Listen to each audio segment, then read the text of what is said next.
여러분, 건강은 건강할 때 지키세요. 건강을 잃고 후회하지 마세요. 지금도 늦지 않았어요.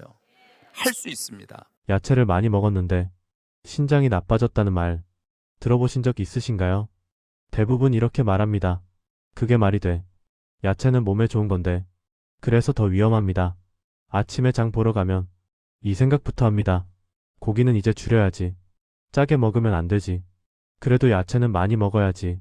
그래서 반찬 접시 절반을 야채로 채웁니다. 나물, 샐러드, 푸성기. 그리고 속으로 이렇게 말합니다. 나는 그래도 관리하고 있다. 60대 이후 정말 많은 분들이 이렇게 드십니다. 여기서 한 번만 생각해 보세요. 건강을 망칠 거라고 생각되는 음식과 절대 의심하지 않는 음식, 어느 쪽을 더 자주 먹게 될까요? 대부분 의심하지 않는 쪽입니다. 그래서 야채는 조심 없이 먹습니다. 실제로 67세 김모 어르신이 이렇게 말씀하셨습니다. 나는 평생 고기보다 야채를 더 먹었어. 그래서 신장은 걱정도 안 했지. 그런데 정기검진에서 이 말을 들었습니다. 신장 수치가 생각보다 많이 떨어져 있습니다. 어르신이 제일 먼저 한 말은 이거였습니다. 아픈 데도 없는데요. 맞습니다. 신장은 아프다고 말하지 않습니다. 그래서 괜찮다고 생각합니다. 여기서 질문 하나 드리겠습니다. 신장이 망가질 때 가장 먼저 나타나는 게 통증일까요? 아니면 아침에 얼굴이 조금 붓는다든지, 밤에 화장실을 한 번 더 간다든지, 예전보다 쉽게 피곤해지는 걸까요? 대부분 이런 변화는 이렇게 넘깁니다. 나이 들어서 그렇지. 그런데 바로 이 순간에도 신장은 혼자 일을 하고 있습니다. 신장은 몸속 정수기입니다. 하루 종일 필요 없는 걸 걸러내고 내보내는 역할을 합니다. 문제는 이 정수기가 힘들다고 불평을 안 한다는 겁니다. 필터가 막혀도 물이 나오면 괜찮다고 생각하는 것과 같습니다. 야채가 바로 그렇습니다.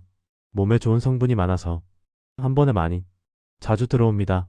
신장 입장에서는 처리해야 할 일이 갑자기 늘어납니다. 이걸 모르면 건강식이 아니라 과부하가 됩니다. 특히 60대 이후에는 신장이 예전 속도로 일하지 못합니다. 젊을 땐 하룻밤이면 정리되던 것들이 지금은 조금씩 남기 시작합니다. 그런데도 우리는 예전처럼 먹습니다. 야채니까 괜찮겠지. 몸에 좋으니까 문제 없겠지. 여기서 다시 한번 생각해 보세요. 여러분은 야채를 먹고 나서 몸이 더 편해졌다고 느끼시나요? 아니면 그냥 늘 먹던 거라 아무 생각 없이 계속 드시고 계신가요? 이 차이가 5년 뒤를 갈라놓습니다. 신장은 조용히 망가지는 장기입니다. 그래서 문제가 눈에 보일 때는 이미 되돌리기 어려운 경우가 많습니다. 그때 대부분 이렇게 말합니다. 나는 몸에 좋은 것만 먹었는데. 그래서 이 영상은 야채를 끊으라는 이야기가 아닙니다. 어떤 야채를 어떻게 먹느냐에 대한 이야기입니다. 이걸 모르고 지나가면 신장은 아무 말 없이 버티다가 어느 순간 선을 넘습니다.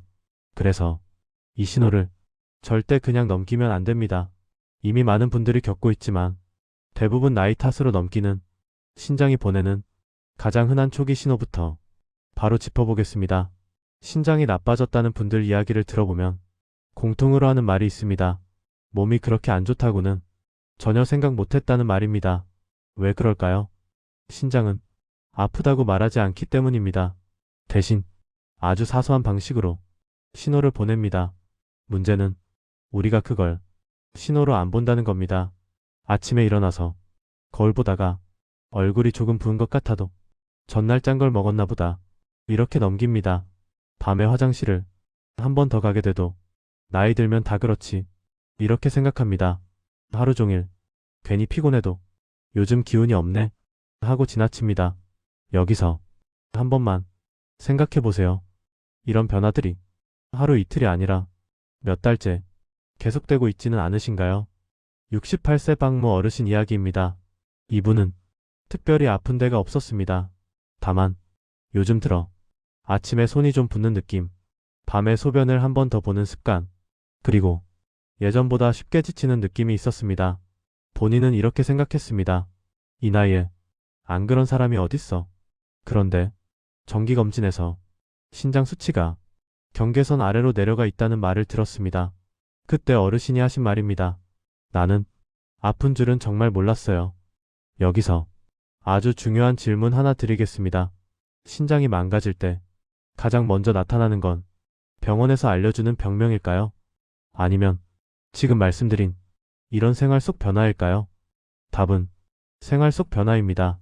그래서 더 위험합니다. 신장은 참을 수 있을 때까지 아무 말도 하지 않습니다. 그러다 수치로 드러날 때는 이미 꽤 진행된 경우가 많습니다. 특히 60대 이후에는 이 신호들이 더 헷갈립니다. 나이 탓인지 몸 문제인지 구분이 안 되기 때문입니다. 그래서 대부분 그냥 넘깁니다. 그런데 여기서 하나 더 생각해 볼 점이 있습니다. 이 신호들이 왜 하필 야채를 많이 먹는 분들에게 자주 나타날까요? 야채는 몸에 좋다는 믿음이 강해서 먹는 양도, 먹는 방식도 조절하지 않기 때문입니다. 이 이야기를 들으면 이런 생각이 들 수도 있습니다. 그럼 야채를 줄여야 하나? 아닙니다. 문제는 야채 그 자체보다 신장이 지금 그걸 감당할 수 있느냐입니다. 그래서 다음 이야기에서는 왜 나이가 들수록 신장이 야채에 더 민감해지는지 그 이유를 아주 쉽게 풀어보겠습니다. 조금만 이해하셔도 지금 드시는 식습관을 완전히 다르게 볼 수 있습니다. 신장이 왜 나이가 들수록 예전과 다르게 반응하는지 이해하시면 지금 드시는 음식이 전혀 다르게 보이기 시작합니다. 어렵게 설명하지 않겠습니다. 신장은 집에 있는 정수기와 비슷합니다. 처음 새 제품일 때는 물도 잘 걸러지고 속도도 빠릅니다. 조금 막혀도 금방 회복됩니다. 그런데 오래 쓰면 어떨까요? 필터가 조금씩 막히고 물 나오는 속도도 느려집니다. 신장도 똑같습니다. 60대 이후에는 신장이 일을 안 하는 게 아니라 일하는 속도가 느려집니다. 문제는 우리는 그걸 모르고 예전처럼 먹는다는 겁니다. 여기서 한번 생각해 보세요. 같은 양의 음식이 젊었을 때와 지금 몸에 주는 부담이 정말 같을까요? 답은 절대 아닙니다.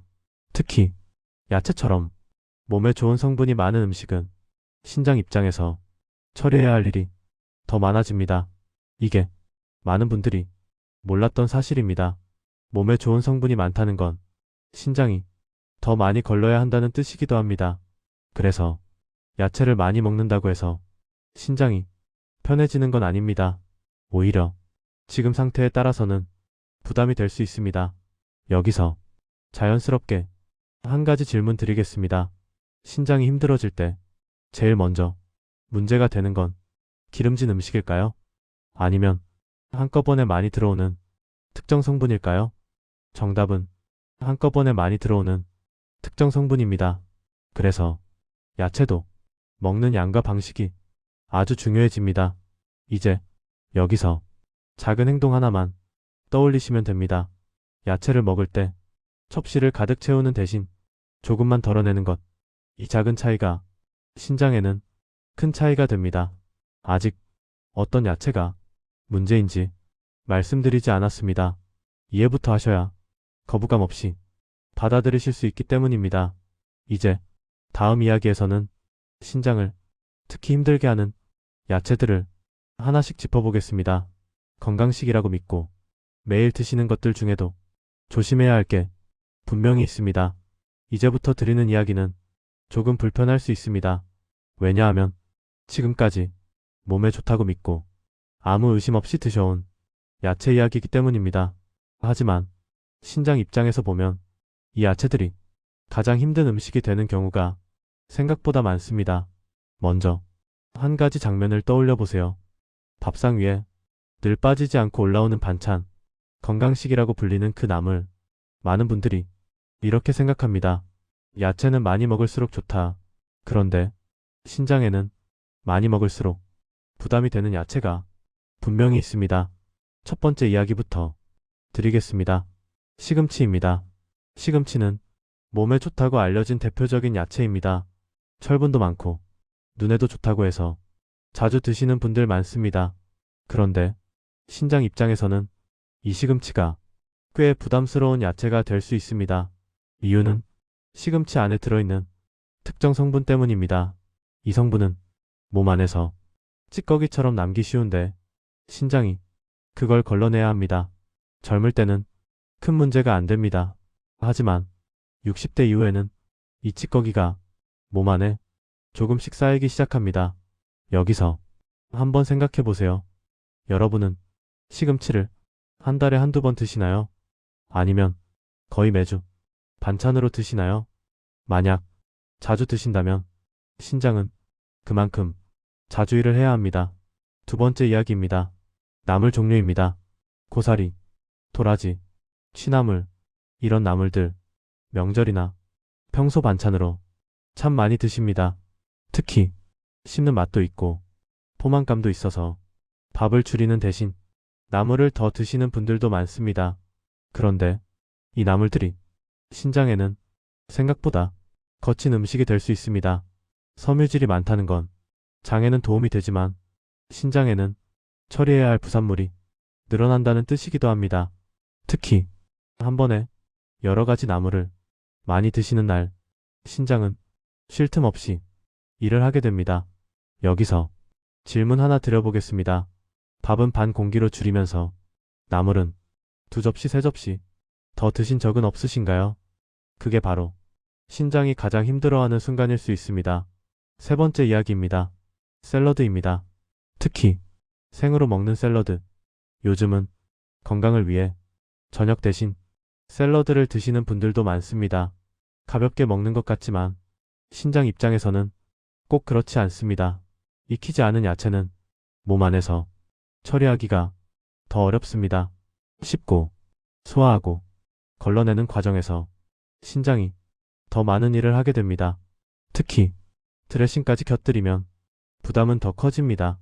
여기서 한 번만 솔직하게 생각해 보세요. 샐러드를 먹고 나서 몸이 더 가벼워졌나요? 아니면 속이 더부룩하거나 괜히 피곤해진 적은 없으신가요? 이런 반응이 있었다면 신장은 이미 신호를 보내고 있었을 수 있습니다. 여기서 중요한 말씀 하나 드리겠습니다. 이 야채들이 무조건 나쁘다는 말이 아닙니다. 문제는 지금의 신장 상태에서 어떻게, 얼마나 자주 먹느냐입니다. 신장이 건강한 상태라면 큰 문제가 안 될 수 있습니다. 하지만 이미 조금이라도 기능이 떨어진 상태라면 이 야채들이 부담으로 바뀔 수 있습니다. 그래서 이제부터 중요한 선택이 필요해집니다. 계속 좋다고 믿고 같은 방식으로 드실 것인지 아니면 신장을 덜 힘들게 하는 다른 선택을 할 것인지 여기서 한 가지 더 생각해 보셔야 할 질문입니다. 신장을 살리는 음식이 정말 없을까요? 매번 피해야 할 것만 줄여야 할까요? 다행히 그렇지 않습니다. 신장을 덜 힘들게 하고 오히려 회복을 돕는 채소도 분명히 있습니다.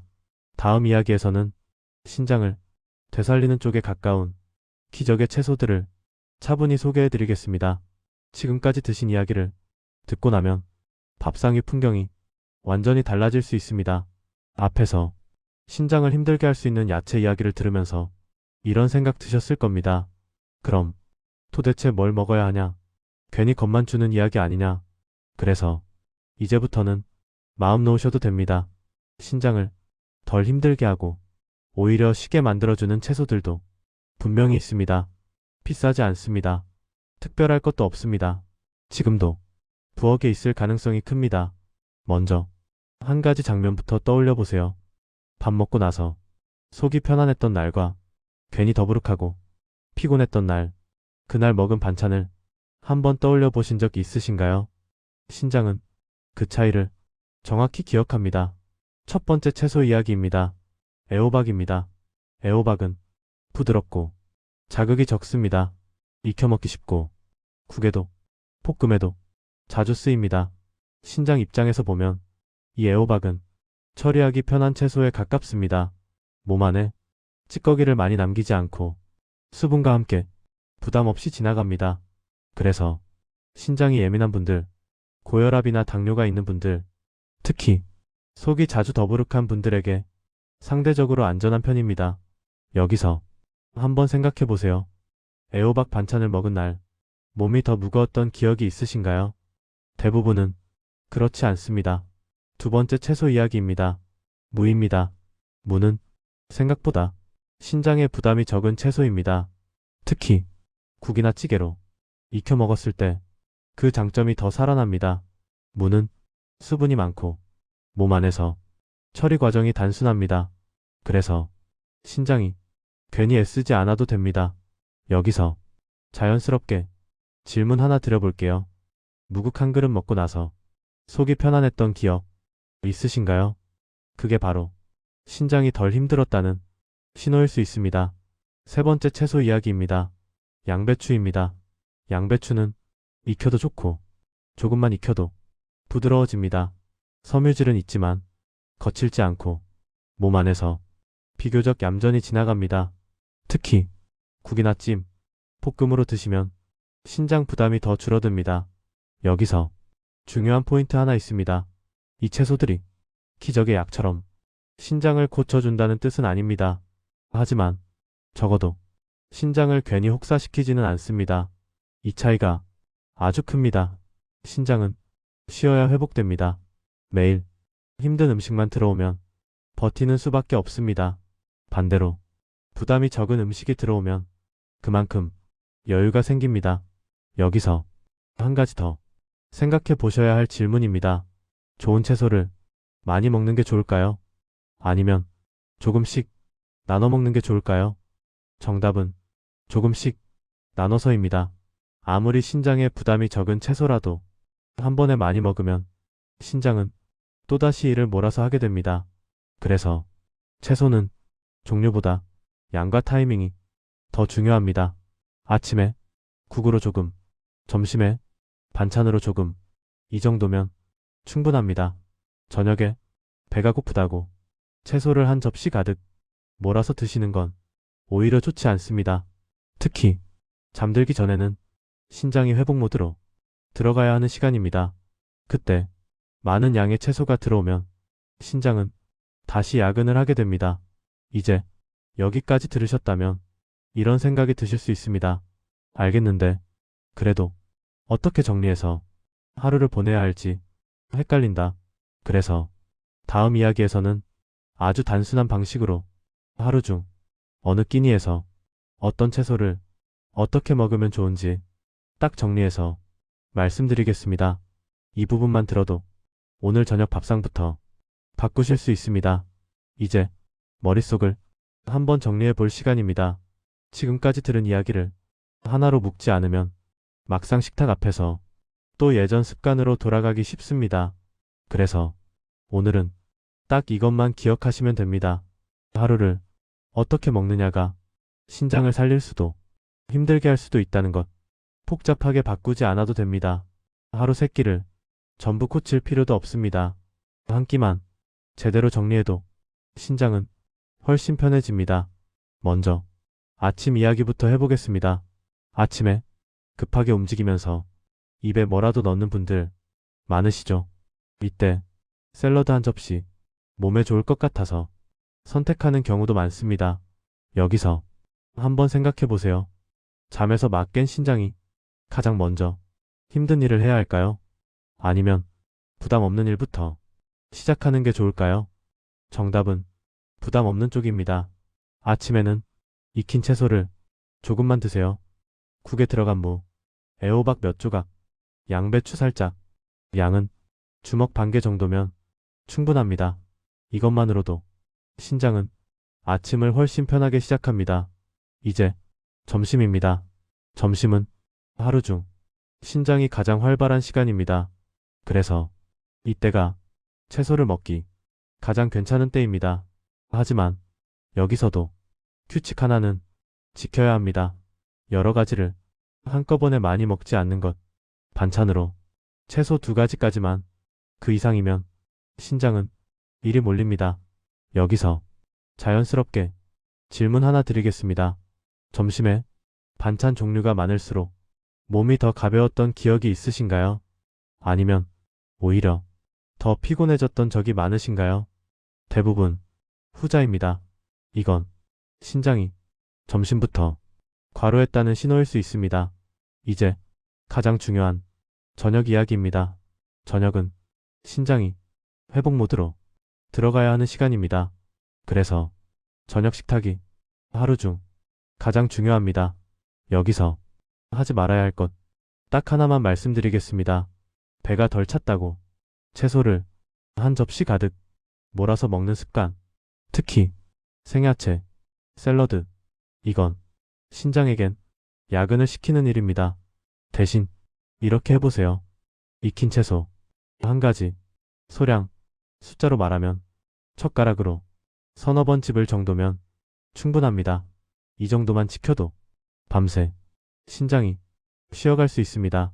여기서 퀴즈처럼 하나만 더 생각해 보세요. 신장을 살리는 식습관은 특별한 음식을 먹는 걸까요? 아니면 먹는 양과 타이밍을 조절하는 걸까요? 정답은 두 번째입니다. 신장은 예민한 장기입니다. 많은 걸 원하지 않습니다. 다만 한꺼번에 몰아넣지만 않아달라는 겁니다.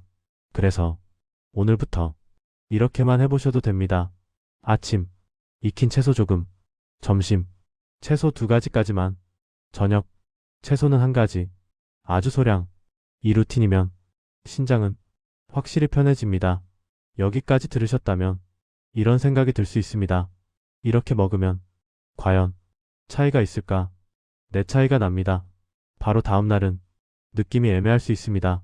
하지만 일주일, 한 달, 이렇게 지나면 아침 붓기, 밤 화장실 횟수, 이유 없는 피로감에서 조금씩 변화가 옵니다. 이건 약이 아니라 부담을 덜어준 결과입니다. 이제 마지막으로 정리만 남았습니다. 오늘 선택이 앞으로 어떤 시간을 만들어낼지 다음 이야기에서 차분히 정리해드리겠습니다. 여기까지 차분히 들으신 분이라면 이미 하나 느끼셨을 겁니다. 신장은 특별한 약으로 살리는 장기가 아니라 매일의 선택으로 지켜내는 장기라는 것. 오늘 팝상에서의 선택이 오늘로 끝나는 게 아니라 1년 뒤, 5년 뒤 결과로 돌아온다는 것. 다시 한번 핵심만 정리해 보겠습니다. 신장을 힘들게 하는 야채는 몸에 나쁘다기보다 지금의 신장 상태에 부담이 되는 방식으로 먹고 있었다는 점. 신장을 덜 힘들게 하는 채소는 기적의 음식이 아니라 신장이 쉬어갈 수 있게 도와주는 선택이었다는 점. 그리고 가장 중요한 건 무엇을 먹느냐보다 어떻게, 언제, 얼마나 먹느냐였습니다. 여기서 잠깐 이 질문 하나만 스스로에게 던져보셔도 좋겠습니다. 오늘 저녁 나는 신장을 쉬게 할 선택을 할까요? 아니면 또 한번 버티게 할 선택을 할까요? 이 질문 하나가 앞으로의 시간을 완전히 바꿉니다. 신장은 한번 망가지면 회복이 쉽지 않은 장기입니다. 하지만 아직 여유가 있을 때 부담을 줄여주면 속도를 늦출 수는 있습니다. 그래서 오늘 이야기의 핵심은 겁주기가 아닙니다. 지금이라도 선택할 수 있다는 이야기입니다. 오늘부터 아침에 익힌 채소 조금, 점심에는 과하지 않게, 저녁에는 신장이 쉬도록. 이렇게만 해도 신장은 훨씬 편해집니다. 이건 오늘만의 이야기가 아닙니다. 앞으로 5년을 버티는 이야기입니다. 혹시 아침에 얼굴이 자주 붓는다, 밤에 화장실을 자주 간다, 이유 없이 피곤하다, 이런 날이 있다면 오늘 영상 다시 한번 꺼내 들어보셔도 좋습니다. 그래서 이 영상은 나중에 다시 볼 수 있게 저장해 두시길 권해드립니다. 부모님, 배우자, 주변에 신장이 걱정되는 분이 있다면 조용히 이 영상 한번 공유해 주셔도 좋겠습니다. 다음 영상에서는 신장을 더 빠르게 망가뜨리는 음식 조합, 같이 먹으면 특히 위험해지는 경우를 이야기로 풀어드릴 예정입니다. 도움이 되셨다면 구독과 좋아요로 함께 해주세요. 여러분의 선택이 오늘보다 조금 더 편한 내일로 이어지길 바랍니다.